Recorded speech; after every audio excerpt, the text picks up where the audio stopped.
अध्यक्ष महोदय, मैं आपका धन्यवाद देना चाहता हूं। देश के बहुत महत्वपूर्ण सवाल पर आपने मुझे पूछने का समय दिया है। अध्यक्ष महोदय, ये सरकार किसी और का रिकॉर्ड बनाए ना बनाए, लेकिन पेपर लीक का रिकॉर्ड जरूर ये सरकार बनाएगी। अध्यक्ष महोदय, मुझे इसके बैकग्राउंड में नहीं जाना है कि पूछें। अध्यक्ष महोदय, मुझे बैकग्राउंड में नहीं जाना है कि कब, कैसे, किस संस्था को बनाया गया है।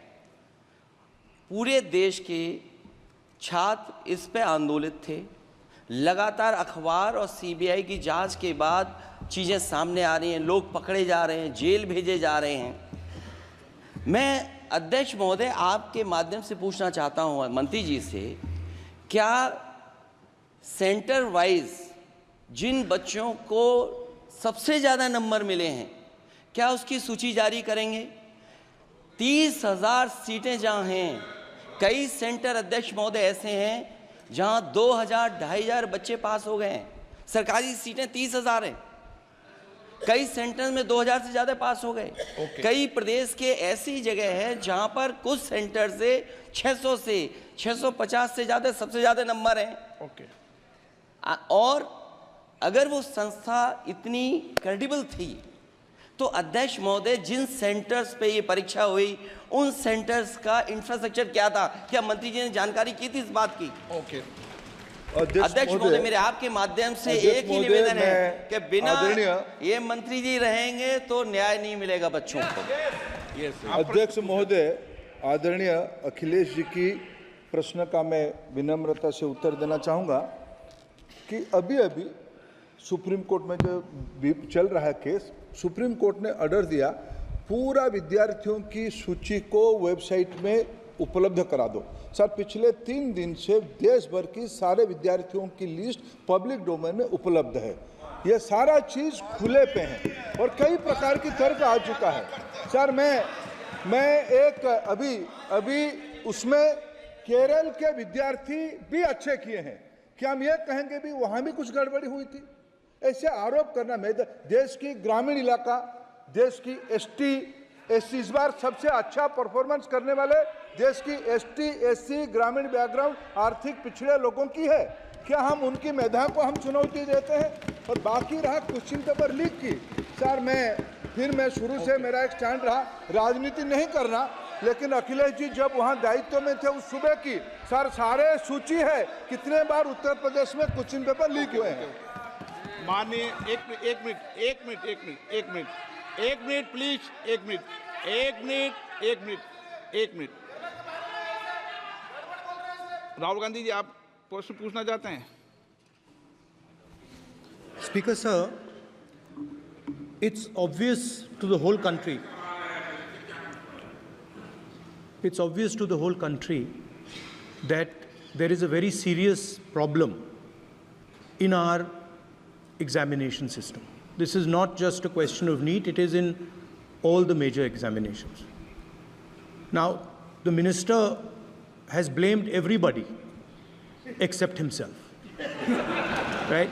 I don't even think he understands the fundamentals of what is going on here. आप प्रश्न क्या है आपका? आ रहा हूँ सर।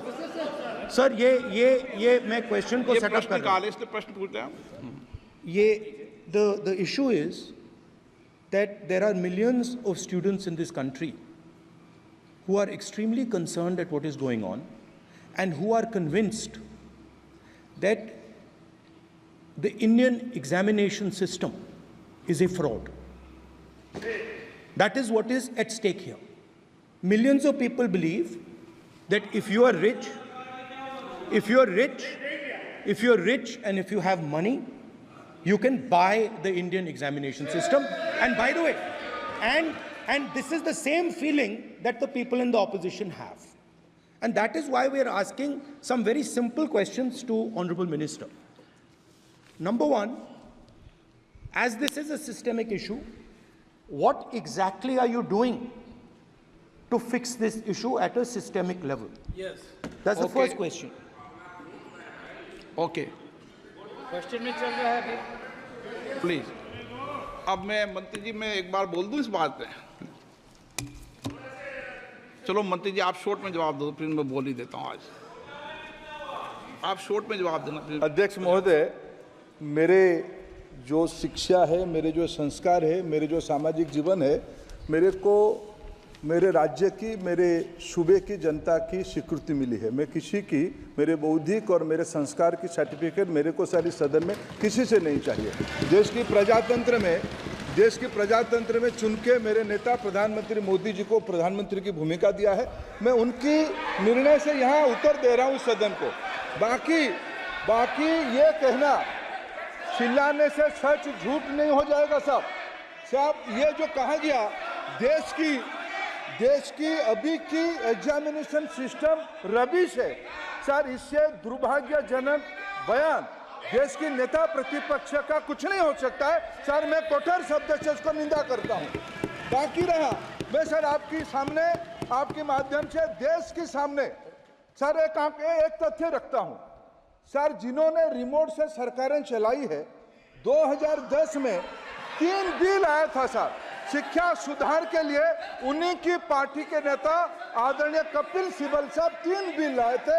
उसमें से एक बिल था एजुकेशन, उसमें एक बिल था prohibition of unfair practice bill 2010, जिसकी उद्देश्य एजुकेशन इंस्टीट्यूशन में माल प्रैक्टिस को बंद करना। सर मेरे सरकार की हिम्मत है, अभी हमने पब्लिक एग्जामिनेशन की रेगुलरिटीज में बिल लाए, कानून बनाए। क्या मजबूरी था कांग्रेस पार्टी की, क्या मजबूरी था नेता प्रतिपक्ष की? उन्होंने उस बिल को उल्टा किया, किसके दबाव में उल्टा किया? क्या निजी मेडिकल कॉलेज की दबाव में, उनकी घूसखोरी की दबाव में उन्होंने उस बिल को उल्टा किया था? सच सुनने की सामने है ये। मैं किसी की विद्वता में प्रश्न नहीं उठाता हूं, लेकिन सच 2010 में शिक्षा सुधार की बिल उन्हीं की सरकार ने लाया था, दबाव में उन्होंने उल्टा किया। ये हमको प्रश्न पूछते हैं। एक मिनट प्लीज, एक मिनट प्लीज। मैं सबको मौका दिया, सबको मौका दूंगा। एक मिनट माननीय सदस्य, प्लीज 1 मिनट बैठिए। प्लीज बैठिए। आप पहली बार, हाँ 1 मिनट। रिकॉर्ड में नहीं जा रहा। कल्याण जी प्लीज, कल्याण जी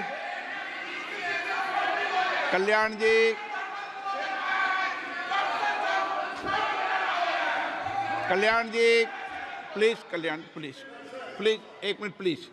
एक मिनट सबको मौका दूंगा। 1 मिनट प्लीज, 1 मिनट। माननीय सदस्यगण, विषय महत्वपूर्ण था, मैंने सबको अलाउ किया,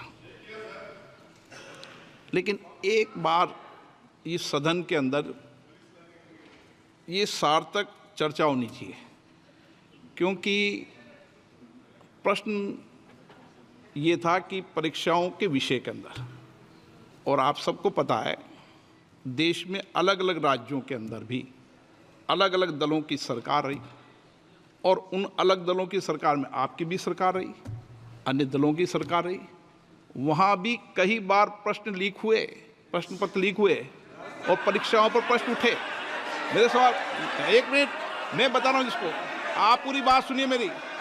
मेरा कहना ये है कि हम और उन 1 मिनट प्लीज बैठिए, 1 मिनट नीट नहीं सारी। हमारा सवाल ये है कि हम यहाँ इसलिए चिंता के लिए बैठे हैं कि भविष्य में हमारे विद्यार्थियों के भविष्य पर कोई विषय न उठे, इसलिए किस तरीके का मैकेनिज्म डेवलप करें, परीक्षाओं का क्या बेहतर सिस्टम डेवलप करें, इसमें सबके सुझाव आएँ ताकि भविष्य के अंदर, और उसके लिए जो उत्तम सुझाव हो सकते हैं सरकार भी उस उत्तम सुझावों को मानेगी। 1 मिनट। लेकिन हम अगर सारे परीक्षाओं पर सवाल उठाएंगे तो कई राज्यों में कई दलों की सरकार है जो परीक्षाएं आयोजित करती रहती है। हम सारी परीक्षाओं पर सवाल उठाएंगे तो जो बच्चे उत्तीर्ण होते हैं उनके भविष्य पर और भारत की परीक्षाओं पर, भारत की शिक्षण व्यवस्थाओं पर पूरे विश्व में एक बहुत गंभीर असर पड़ेगा, जो सदन की चिंता का विषय है। और इसके लिए सभी राज्यों ने अपने अपने यहाँ कानून बनाए, संसद ने भी कानून बनाए। कानून बनाने के अलावा इस विषय के अंदर एजेंसी जांच कर रही है, कोर्ट निगरानी कर रही है। हमारा सवाल ये होना चाहिए कि हम कैसे सकारात्मक रूप से सुझाव देकर इस सिस्टम को और बेहतर कर सकते हैं, ये होना चाहिए। आरोप प्रत्यारोप से सदन नहीं है। आप बेहतर सिस्टम डेवलप करो और कभी भी सारे एग्जामिनरों पर सवाल उठाना सदन के लिए उचित नहीं है। ये सदन इसके लिए है भी नहीं प्लेटफॉर्म। No question number 3